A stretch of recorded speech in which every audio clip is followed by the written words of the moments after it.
Kyiv has warned that the suspension of U.S. weapons shipments could embolden Russia to prolong its war in Ukraine, now entering its fourth year. On Tuesday, the White House announced it would cut off certain arms deliveries to Ukraine. According to White House spokesperson Anna Kelly, the decision was made to put America's interests first, following a Defense Department review of U.S. military support to foreign partners. Ukrainian President Volodymyr Zelensky stated that both nations are now working to clarify all the details regarding supplies, while Ukraine's foreign ministry cautioned that any delay in support would only encourage the aggressor to continue war in terror rather than seek peace. The ministry especially underscored the urgent need to strengthen Ukraine's air defenses, as Russia continues to bombard cities and infrastructure with missiles and drones on a near-nightly basis. On Wednesday, Ukraine invited a U.S. diplomat based in Kyiv to the foreign ministry for talks. However, Ukraine's defense ministry clarified that it had not received any official notice from the U.S. regarding a suspension or revision of the deliveries, and urged the public to avoid speculation based on incomplete information. Nonetheless, the ministry emphasized that ending the conflict requires consistent and joint pressure on the aggressor. Over the weekend, Ukraine experienced its largest aerial assault since the start of Russia's full-scale invasion in February 2022, enduring more than 500 drones and ballistic and cruise missiles launched at various cities. U.S. officials did not immediately clarify which specific shipments would be halted. However, American broadcaster NBC reported that the weapons potentially affected could include Patriot interceptors, howitzer shells, missiles, and grenade launchers. Since the beginning of the invasion, the U.S. has provided tens of billions of dollars in military aid to Ukraine. But concerns have grown within the Trump administration that U.S. stockpiles are becoming dangerously low. The Kremlin welcomed the news of reduced U.S. support. Kremlin spokesman Dmitry Peskov suggested that limiting weapon deliveries to Ukraine would help bring the conflict to a faster end, saying the fewer weapons delivered to Ukraine, the closer the end of the special military operation. Fedor Venislavsky, a member of Ukraine's ruling party, called the decision painful, especially against the backdrop of ongoing Russian attacks, describing it as a very unpleasant situation. A Ukrainian military source quoted by AFP said Kyiv remains seriously dependent on American arms supplies. While European allies are contributing significantly, it would be difficult for us without American ammunition.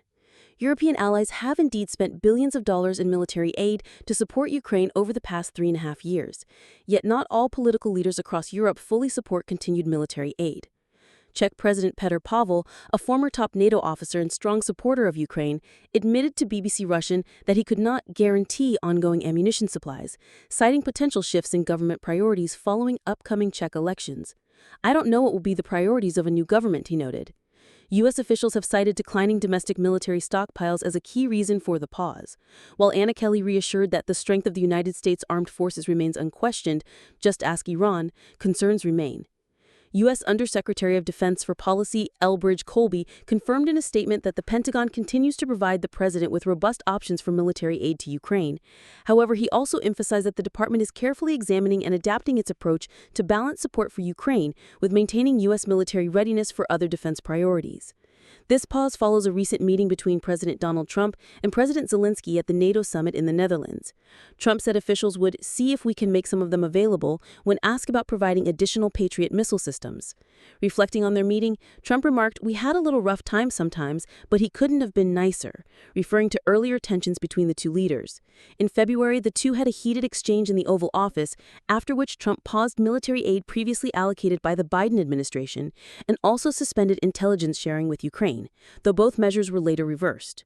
In late April, the U.S. and Ukraine signed an agreement allowing U.S. access to Ukraine's mineral resources in exchange for military assistance. Meanwhile, diplomatic activity continues. French President Macron spoke with Russian President Vladimir Putin on Tuesday, their first direct conversation in over 2.5 years. Macron urged a ceasefire and called for negotiations aimed at a solid and lasting settlement of the conflict. The Kremlin's summary of the call claimed that Putin blamed the West's policy for the conflict, accusing it of ignoring Russia's security concerns for years. Last month, Putin told an audience in St. Petersburg that he considers Russians and Ukrainians one people, declaring in that sense, the whole of Ukraine is ours. Currently, Moscow controls roughly 20% of Ukrainian territory, including Crimea, which it annexed in 2014. Despite significant casualties, Russia has made slow but steady territorial gains in recent months and recently claimed full control over the eastern Luhansk region, though this has not been independently verified. Russia also claimed to have seized areas in the southeastern Dnipropetrovsk region, a claim strongly denied by Ukrainian officials. Meanwhile, on Tuesday, move a by the Ukrainian Trump strike killed administration 3 comes people at at a a Russian critical arms time, factory in Izhevsk, more than 1,000 just days kilometers after from the Russia Ukrainian launched its border. largest The ever facility aerial assault. reportedly produces drones and radar systems critical to Russia's military operations.